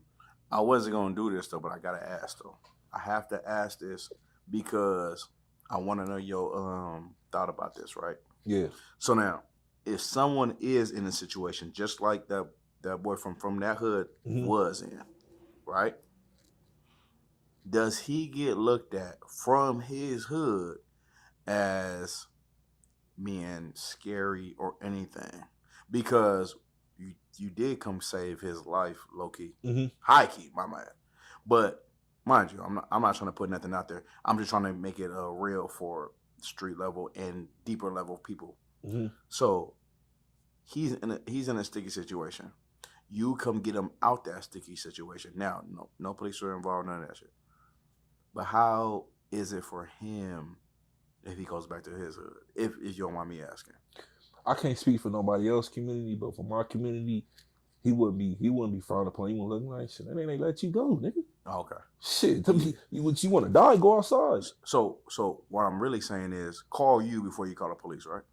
Yeah, absolutely. Yeah. I mean, you could always take that route, but what I'm saying though, but calling you is way better. Yeah. I mean, yeah, correct. But like certain situations like that, like like it's better to call me because like you probably don't even get a chance to call the police. Like, you know what I'm saying? So and that's just keeping it real. But again, like I said, so and it goes beyond it. So that's multiple lives that we're saving. But I would like to emphasize this and highlight this is like the police get millions and millions of dollars worth of overtime and community hours for doing nothing. I'm gonna keep it a man. I'm not anti-police. I feel it's a job for everybody out here. But what I say, like, when you giving resources and you giving money to people to do community work, they should do community work. The community is based off of people like me. I'm actively involved in my community. Go ahead, bro. No, if I get 6 Spoties in my community, the community is safe though. Yeah, absolutely. That's, you know what I'm saying, compared to having the police there. I'm not saying like I'm with you though. Yeah. I'm not anti-police. Yeah. Police carry guns and they carry authority. Yeah. But we gotta understand that these people in our community carry authority too though. That's a fact. And we can respect the people from our community who understands and knows them. Yeah. You know damn near everybody up in this motherfucker, right? Yeah. So they see you, they're like, big bro, my bad. Yeah. Right or wrong though. Yeah, that's a fact. So what I was saying is, like I said, I want to highlight the police don't stop. Excuse me. The police don't stop cars from being broken into. Yeah. The police don't stop old women from getting mugged. The police don't stop for kids from being ran out of high schools and junior high schools. Yeah. The police don't stop people getting put on gangs. The police don't stop. So on and so forth. I can keep going on and on. Yeah. You see what I'm saying? Yeah. I do all of those and more. What we do as community activists and working with these gang interventions, we do all of that. So if you ask us who's really community, it's the people of the community, bro. The only thing that the police do is tell you to freeze, bro. Or they wait for you to commit the crimes and then arrest you. Yeah. So they say Los Angeles has the lowest homicide rate that it had in 60 years. Mm-hmm. Thanks to who? To us. Yeah. To us, all the people who out there that's doing the work. And I'm not. Well, let's speak that out loud, though. Yeah. But I'm no messiah, and I'm definitely not the only one. It's hundreds. It's hundreds. That's what I'm saying. It's a team. It's hundreds of us, and it's a whole lot of organizations out there that's doing good work, but they don't get the notoriety, and this be what the city be wanting to snatch the resources of the funding from. But they do it on purpose. When you snatch the resources, what they do, the crime rate go up. So when the crime rate go back up, they say, "Oh yeah, we need more police. We need overtime. We need what, you know what I'm saying? That it's been like that since the beginning of time. They starve us out. When you take no resources down, now we in survival mode. Of course the crime rate is going to go up. But when you put these organizations, you give them resources, give them these grants, you know what I'm saying, these contracts. Now look at me. I'm out of jail. I only been out of jail a week. I get a paycheck already, bro. I work for. I'm actively working in my and I get paid to do it. You get what I'm saying? That's putting jobs in our community. That's the thing, though, Spoety. Like what you saying is what needs to happen in every community, though. Literally, it's there. No, but it needs to happen, and y'all need to get paid more, though. And then You got to be the captain over the motherfucker. And you on me? You with me? You with me? You with me? Let's get it. Yeah. Yeah. You over here? Yeah, let's get it. Yeah. Because now we talking about gang prevention on the elite level coming from a captain of this hood. Yeah. So like now it's literally like, no, it's love. It's good. Mm-hmm. Hey, now I'm sure that you had to say, no, it's good. Just don't come over here. Yeah. I'm sure you had to say that. Like, it's good. Don't do this. Don't do that. But like what you talking about is some real, like, that's what we talk about, safety. That's safety. Yeah, for sure. You know, but again, like I said, they say the police, you know what I'm saying, stops the crime rate. They have nothing to do with us. Not when they calling you. Well, to be honest, the police don't want us to have these jobs. Of course not. You're gonna take them away from their jobs. Bro. They want to sit in a patrol car and they want to get all the overtime. They want to do this, and in actuality, they're not stopping nothing, bro. They just waiting on you to commit a crime. I actually prevent crime. I actually prevent. Hey, Spoety, you gotta stay safe though. Yeah, I do. You absolutely got. You heard what you just said? Yeah. You absolutely gotta stay safe. I do. You heard what you just said? Yeah. Okay, yeah. Like that means for everybody though. Yeah. You gotta stay safe. These motherfuckers hate you out here. You doing a job while doing what you did already. You hear me? Yeah. So now you got influence over all them. Oh yeah, it's up. So you gotta stay safe out here. You know what I'm saying? Yeah, I will. I know you will. But it's so beautiful what you're doing, and the Lord got you though. Yeah, Lord with you. Surely. For sure. But before we get up out of here though, Spoety, man, tell them where they can find you. Tell them about this amazing interview. We had a great interview, by the way. Yeah. I feel it. Y'all feel it? Y'all feel that shit? That nigga Spoety did his shit out of this motherfucker. We're gonna have to bring you back in about like 6 months or something, bro. Man, it ain't gotta be that long, but I definitely before I tell everybody where they can find me at, it's 2 things that I want to announce to the public. Like, you know, I'm a man of my community, you know what I'm saying? I'm for everybody community. But I ain't could do what I could do, and I'm all for my people, especially my black men, you know what I'm saying? Damn right. The image that we've been being betrayed out here. So sometime in December, I'm gonna be putting on my first annual father-daughter dance. You know, like I was explaining to y'all guys off camera, you know what I'm saying, and off the record, a lot of people that look like us never had a dance with their daughter. Mm-hmm. Just as simple as that. Other demographics and communities, they do it all the time, whether it's giving their daughter away at a wedding or just a simple school dance. And that's what I'm doing. I'm bringing my brothers together. So come this December, man, I'm doing the first annual, the Spoety Face, you know what I'm saying, father-daughter dance. It doesn't necessarily have to be your daughter. It could be your niece that doesn't have a father. It could be your little sister. It could be your little cousin, whatever the case is, man. Come get this experience. It's going to be amazing. It's going to be a whole lot of black excellence in the building, man.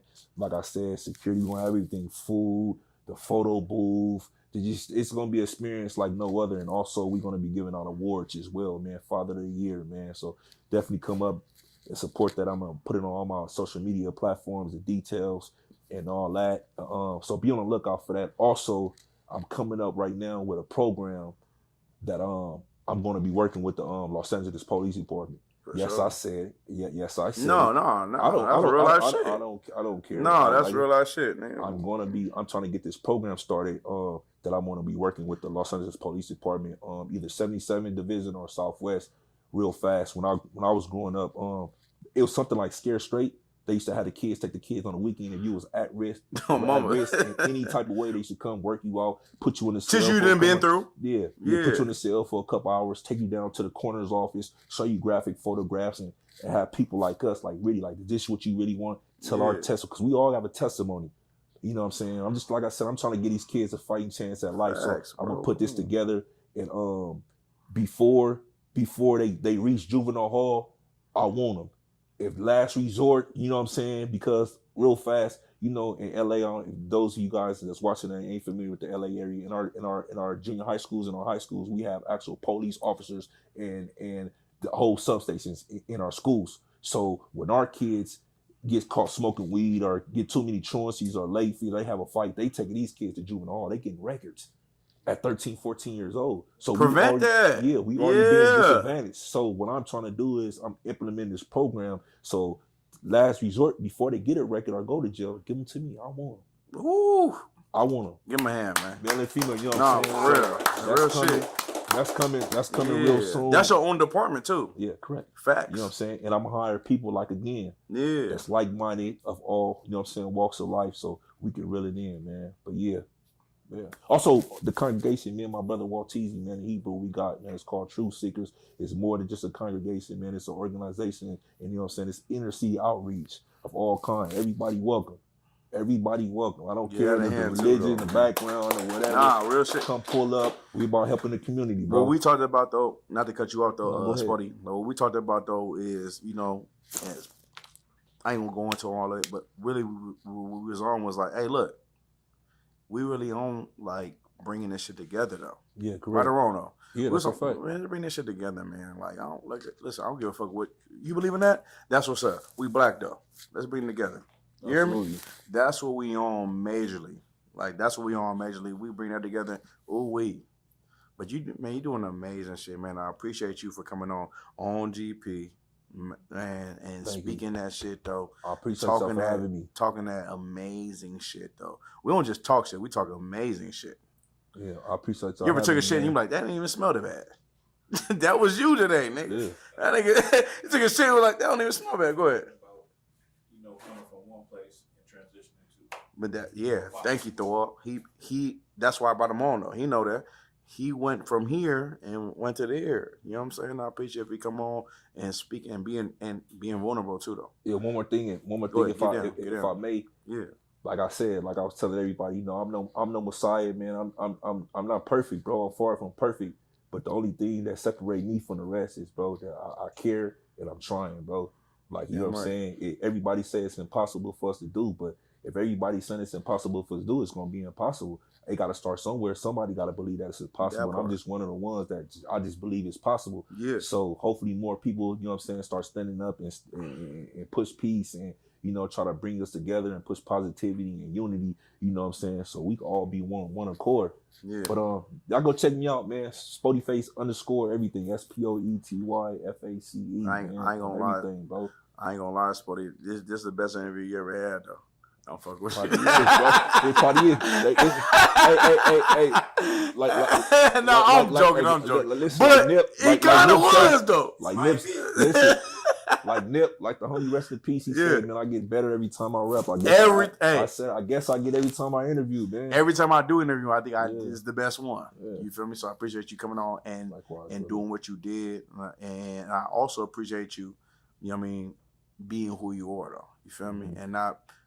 You didn't do no big dog shit. You kept it 1,000. You feel me? Even though you is a big dog. Yeah. We out of here though.